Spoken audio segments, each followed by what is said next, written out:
எல்லோருக்கும் வணக்கம். இன்றைக்கி நம்ம எங்கே வந்திருக்கோம் அப்படின்னா அக்ஷயகல்பா ஆர்கானிக்ஸ் தாங்க வந்திருக்கோம். ஸோ பேரில் வந்து பார்த்திங்கன்னா ஆர்கானிக்ஸ் அப்படின்னு இருக்கு இல்லையா. ஸோ அதுக்கேற்ற மாதிரி எல்லாமே வந்து பார்த்திங்கன்னா இயற்கையிலே ரெடி பண்ணிகிட்டு இருக்காங்க, செயற்கை எதுவுமே இல்லாமல். ஸோ அக்ஷயகல்பாவோடைய டைரி ப்ராடக்ட்ஸ் வந்து நீங்கள் நிறைய யூஸ் பண்ணியிருப்பீங்க. ஸோ வந்து பார்த்திங்கன்னா பன்னீர் ஆகட்டும், பால் ஆகட்டும், தயிர், மோர் எல்லாமே வந்து பயன்படுத்திட்டு இருப்பீங்க. அக்ஷயகல்பாவில் அது மட்டும் கிடையாது, காய்கறிகள் எல்லாமே வந்து பார்த்திங்கன்னா இயற்கையாகவே கொடுத்துட்ருக்காங்க. இயற்கை மீன்ஸ் வந்து பார்த்திங்கன்னா இயற்கை உரங்களை மட்டும் பயன்படுத்துகிறாங்க. உதாரணத்துக்கு பஞ்சகாவியா, ஜீவாமிர்தம், மீன் அமிலம் இந்த மாதிரியான பொருட்களை வந்து பயன்படுத்தி தான் கொடுத்துட்ருக்காங்க. இந்த ஃபீடோட name TMR, total mixed ration.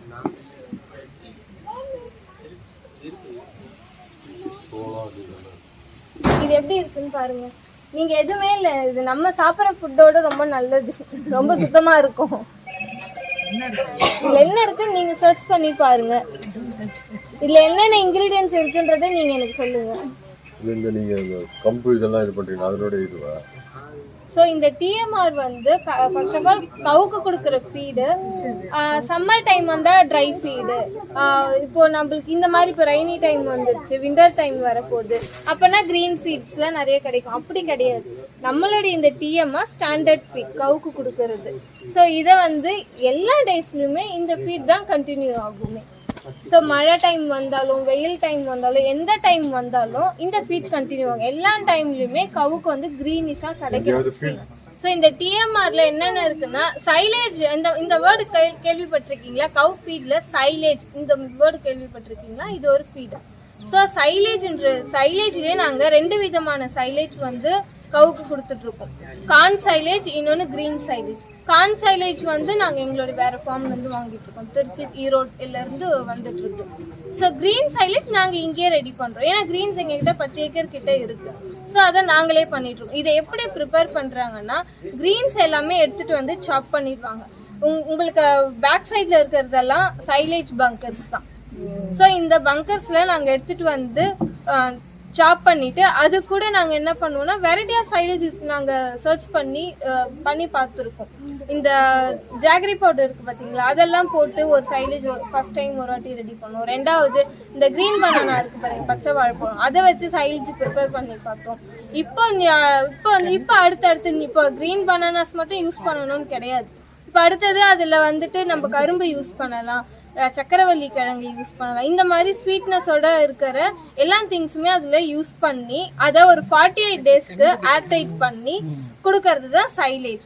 So இதில் எந்த கண்டென்ட் அதிகமாக இருக்கணும்னா, ஸ்டார்ச் கண்டென்ட் வந்து அதிகமாக இருக்கும் சைலேஜில். ஸோ அந்த ஸ்டார்ச் கண்டென்ட்காக தான் சைலேஜ்ன்றதை நம்ம கண்டுபிடிச்சி கவுக்கு கொடுத்துட்ருக்கோம். ஏன்னா இந்த ஸ்டார்ச் கண்டென்ட் கவுக்கு என்ன யூஸ்ன்னா, நிறைய ஹை மில்க் ஹீல்டை கொடுக்கும். ஸோ ஒரு மாடு எக்ஸாம்பிள் சொல்கிறேன். இப்போ இந்த மாடு ஒரு நாளைக்கு 10 லிட்டர் 12 லிட்டர் கொடுக்குதுன்னு வச்சுக்கோங்க. ஸோ அதை எப்படி நம்ம கவர் பண்ணுறது? ஸோ அப்போ நாங்கள் என்ன பண்ணுவோம், இந்த சைலேஜ் வச்சு நாங்கள் இந்த ஃபீல்டில் சைலேஜை மிக்ஸ் பண்ணி கொடுப்போம். ஸோ அது வந்து பாசிபிள் ஆகும். க்ரீன் சைலேஜும் அதே மாதிரி. இப்போ நான் சொன்னது க்ரீன். கார்ன் சைலேஜும் நம்ம எதுவும் போட தேவை, ஆல்ரெடி கார்னில் ஸ்வீட்னஸ் இருக்கும். ஸோ அதை அப்படியே நம்ம ராவாக சாப் பண்ணி அந்த ஒயிட் கலர் பேக் ஒரு பண்டல் மாதிரி இருக்குது பாருங்க, அதில் ஹேர் ரோல் பண்ணி ஹேர் டைட் பண்ணி, அதுவும் 48 டேஸ் கழிச்சு ஹேர் டைட் ஆகின பிறகு நம்ம எடுத்து யூஸ் பண்ணுவோம். இது கூட நம்ம ப்ரோமீன் ப்ளஸ்னா கடுகு புண்ணாக்கு, கடலை புண்ணாக்கு, மினரல்ஸ், மக்காச்சோளம் பவுடர் இதெல்லாம் ஆட் பண்ணது தான் ப்ரோமீன் ப்ளஸ். ட்ரை ஃபீடு, சோடியம் லைட்டாக, ரொம்ப அதிகமான அளவில் யூஸ் பண்ண மாட்டோம், கொஞ்சமாக சோடியம். இதெல்லாம் ஏன் சோடியம் ஆட் பண்ணுறோன்னா, சைலேஜ் வந்து கவுக்கே ஹெல்தி ஃபீட் ஓகே, பட் அது வந்து சீக்கிரம் ஜீரணம் ஆகாது. ஸோ அதனால் நம்ம என்ன பண்ணுவோம், ரொம்ப கம்மியான அளவில் சோடியம் ஆட் பண்ணி அதுக்கு கொடுக்கும். ஆக்சுவலாக இந்த TMR என்ற இந்த ஃபீடு இந்தியாவில் நம்ம தான் கொடுத்துருக்கோம். இதே மாதிரி நியூசிலாண்டில் ஒரு ஏரியாவில் இந்த ஃபீடை வந்து நாங்கள் சர்ச் பண்ணிக்கிட்டே இருக்கோம், எந்த இடத்துல நியூட்ரிஷன் கம்மியாகுதுன்றது.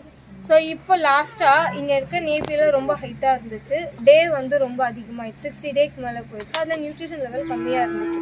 ஸோ அப்போ எந்த லெவலில் அதை கட் பண்ணால் நியூட்ரிஷன் லெவல் நிறையா இருக்கும் அந்த ஃபீட்டில், அதை சர்ச் பண்ணாங்க. ஸோ எங்களுடைய சர்ச் லேப்லாம் எங்கள் திப்தூர் டீம் வந்து அதை பண்ணி எனக்கு கொடுத்துருக்காங்க. ஓகே, அப்போ இதே மாதிரி இங்கே நிறைய இடத்துல நீங்கள் ஃபார்ம் வச்சுருக்கீங்க? எங்களுடைய டைப் ஃபார்ம்ஸ் இருக்குங்க. ஆமாம், ஃபார்மர், எங்களுடைய டைப் ஃபார்மர்ஸ் நிறைய பேர் இருக்காங்க, டைப் ஃபார்ம்ஸும் நிறைய. இன்னொன்று ப்ரீட் மேனேஜ்மெண்ட்டில் மெயினான ஒன்று, இங்கே இருக்க வெதர் கண்டிஷன்ஸ் பொறுத்து தான் இங்கே இருக்க ப்ரீட் எல்லாமே இருக்கும். ஸோ இப்போ இங்கே ஹெச்எஃப் இருக்கு. ஹெச்எஃப் அந்த பிளாக் அண்ட் ஒயிட் இருக்கு பார்த்தீங்களா, அது ஹெச்எஃப் ப்ரீடு. ஸோ அந்த ஹெச்எஃப் ப்ரீடில் இது திருப்பூரில் ஓகே, அங்கே இருக்க வெதருக்கு அது நல்லா பால் கொடுக்கும், அங்கே இருக்க கிளைமேட்டுக்கு அது ஓகே. பட் நம்ம கிளைமேட்டுக்கு அது அந்த ஹீட் ஸ்ட்ரெஸ்ஸை தாங்காது, அந்த வெயிலில் அது தாங்காது. ஸோ அப்போ அது என்ன பண்ணோம்னா அது அதோடைய கெப்பாசிட்டி அதை இழந்து கொஞ்சமான, இப்போ ஒரு 20 லிட்டர் கெப்பாசிட்டி இருக்குன்னு வச்சுக்கோங்க, 20 லிட்டர் பால் கறக்கக்கூடிய மாடு தான் அது. பட் நீ இங்கே வந்தால் அது பாதியாக இருக்கலாம், 8 லிட்டர் 9 லிட்டர் இருக்கும். பட் அந்த மாதிரியான ஒரு ஈக்குவலேஷன் நம்மளுக்கு கொடுத்தா நம்மளுக்கு ப்ராஃபிட் தான் இல்லை. அப்போ இங்கே வந்து ப்ரீட் ரொம்ப முக்கியம். ஸோ அந்த ப்ரீடை கரெக்டாக நம்ம ஃபாலோ பண்ணி, இப்போ ஜெர்சி கிராஸ்னால் இந்த வெயிலையும் அக்செப்ட் பண்ணிக்கும், நல்ல மில்க் ஹீல்டும் தரும். ஸோ இந்த ஜெர்சி கிராஸையும் மெயின்டைன் பண்ணுறதுக்கு நம்மளுக்கு ஒரு கெப்பாசிட்டி தேவை. ஏன்னா இங்கே இருக்கிறதுல எப்போ அதுக்கு உடம்பு சரியில்லாம் ஆகும்னு தெரியாது, எப்போ அதுக்கு தேவைன்னு தெரியாது. இன்னொரு விஷயம், இந்த கவுஷெட்டில் 24 ஹவர்ஸும் feed and water, man power இது எல்லாமே அவைலபிள். அதுக்கு தேவைப்பட சொல்ல ஃபீட் சாப்பிடும், தேவைப்பட சொல்ல தண்ணி குடிக்கும், தேவைப்படும் போது ரெஸ்ட் எடுத்துக்கும். இந்த மாதிரி என்விரான்மெண்ட்டில் தான் இங்கே இருக்க கவுஷெட்ஸ்லாம் கவுஷெட் இருக்குது, கவுஷும் இப்படி தான் இருக்குது. ஓகேங்களா? இன்னொன்று உங்களுக்கு பின்னாடி இருக்கு பாருங்க சார்ட், இது டிஎம்ஆர் சார்ட்டுன்னு சொல்லுவாங்க. இந்த சைடில் இருக்கிறது டிஎம்ஆர் சார்ட்டு. ஸோ நான் இப்போ சொன்னேன் இல்லைங்களா டிஎம்ஆர் பற்றி. ஸோ இந்த டிஎம்ஆர் இங்கே இருக்க இந்த இயர்லி, லேட், மிட்டு, ஈஃபர், ட்ரை இது எல்லாமே அந்தந்த செக்ஷன். ஸோ இந்த கவுஷெட்டை ஆக்சுவலாக எக்ஸ்டென்ஷனில் இருக்க சர்வீஸ் இன்ஜினியர் தான் டிசைன் பண்ணுவாங்க. ஸோ இந்த சைடில் இருக்கிறதெல்லாம் மில்கிங் செக்ஷன், ரைட் சைடில் இருக்கிறது மில்கிங் செக்ஷன், இந்த சைடில் இருக்கிறது ஈஃபர், காஃப், ட்ரை செக்ஷன். ஸோ நம்ம இந்த மாதிரி செக்ஷன் பை செக்ஷனாக தான் பிரித்து வச்சுருக்கோங்க. ஸோ இயர்லின்னா 1 to காவிங் ஆகி 1 to 3 மந்த்ஸ் இருக்குது பாருங்க, அந்த 3 மந்த் வரைக்கும் இருக்கிறது இயர்லி செக்ஷனில் இருக்குது. அபவுட் 3 to 7 மந்த் இருக்கிறது பி செக்ஷனில் இருக்குது. மில்கிங்லேயே A section, B section 2 section இருக்குது. ஸோ இந்த மாதிரி செக்ஷன் பை செக்ஷனாக பிரிச்சுருக்கோம். ரெண்டாவது ஈஃபர்ன்றது இதுலேருந்து லாஸ்ட் செக்ஷன், ஈஃபர் செக்ஷன். அதாவது கண்ணுக்குட்டியா இருந்து 1 இயர், அதுக்கு ஒரு வயசு ஆகுது, 1 இயர் 1.5 இயர்ஸ் ஆகுறதெல்லாம் ஈஃபர் செக்ஷன். ட்ரையை வந்து மில்கிங் முடிச்சுட்டு திரும்பவும் ப்ரெக்னெண்டா இருக்கு அப்படின்னா அது ட்ரை செக்ஷன். காஃப் செக்ஷன் கண்ணுக்குட்டி இருக்குது. மைசெல்ஃப் பெர்னாட் ஷா, அவர் சந்தியா. ஸோ அவங்க சீதாபதி, அவங்க சங்கர் எங்களுடைய வீடியோகிராஃபர் டீம், அவங்க இவங்க எங்களுடைய மார்க்கெட்டிங் டீம். ஸோ நாங்கள் இந்த ஃபார்மில் விசிட் ஹேண்டில் பண்ணிட்டு இருக்கோம். ஸோ ஃபர்ஸ்ட் ஆஃப் ஆல் நான் அக்ஷயகல்பா பற்றி நான் சொல்லணும்னா, ஆல்ரெடி எத்தனை பேர் இதில் அக்ஷயகல்பா ப்ராடக்ட்ஸ் யூஸ் பண்ணுறவங்க? ஓகே, அக்ஷயகல்பா ஃப்ரம் 2010 கர்நாடகாவில் தும்கூர் டிஸ்ட்ரிக்டில் ஸ்டார்ட் பண்ணாங்க. அக்ஷயகல்பா, அக்ஷயானா இன்ஃபினிட்டி, கல்பா மீன்ஸ் நிறைய ஆப்பர்ச்சுனிட்டிஸ், ஃபார்மருக்கு நிறைய ஆப்பர்ச்சுனிட்டிஸை நம்ம கொடுக்கணும். அதை பேஸ் பண்ணி தான் நம்ம அக்ஷயகல்பா ஸ்டார்ட் பண்ணோம். அப்போ ஃபார்மருக்கு ஒரு ஸ்டாண்டர்ட் பிஸ்னஸ், ஒரு ஸ்டாண்டர்ட் இன்கம், ஒரு ஸ்டாண்டர்ட் சப்போர்ட், ஒரு ஸ்டாண்டர்ட் கைடன்ஸ், இதெல்லாம் யாரால தர முடியும்னு யோசிக்கிறப்ப தான் அக்ஷயகல்பா நம்ம பண்ணலாம். ஸோ எங்களுடைய சிஇஓவும் பேசிக்கலி அவர் ஒரு ஃபார்மர் ஃபேமிலி சேர்ந்தவர். ஆனால் அவரும் என்ன மாதிரி பெங்களூரில் அவர் அப்பா நிறைய குட் இன்ஜினியர்ஸை பார்த்ததுனால அவர் இன்ஜினியரிங் ஃபீல்டு எடுக்க வச்சு அவர் விப்ரோவில் 17 இயர்ஸ் ஒர்க் பண்ணி திரும்ப ரீபேக் டு இந்தியா வந்து நம்மள மாதிரி எத்தனை பேர் ஃபார்மிங்கை விட்டு மூவ் ஆகி போகிறாங்க. ஸோ அவர் எல்லாம் திரும்ப ரீபேக் டு ஃபார்மிங் கொண்டு வரணும்னா என்ன பண்ணலான்ற ஒரு தாட்டில் தான் அக்ஷயகல்பா ஸ்டார்ட் பண்ணாங்க. 2010லேருந்து இப்போது 24 ஆகுது. இந்த 14 இயர்ஸ் ஜேர்னியில் நம்ம நிறைய சக்ஸஸ் பார்த்துருக்கோம், நிறைய ப்ராப்ளம் ஃபேஸ் பண்ணியிருக்கோம், நிறைய சேலஞ்சஸ் பார்த்துருக்கோம். But still we are continue to the organic farming. So ஃபார்மரை செலக்ட் பண்ணுறதுல சேலஞ்சஸ், நம்ம ஒரு ஃபார்மரை செலக்ட் பண்ணி ஒரு மில்கை ப்ரொடியூஸ் பண்ணி அந்த மில்கை ஃபேக்ட்ரியில் வச்சு அதை ப்ராடக்ட்ஸாக கன்வெர்ட் பண்ணி அதை நம்ம மார்க்கெட்டில் சேல் பண்ணுறதுல நிறைய சேலஞ்சஸ் இருக்குது.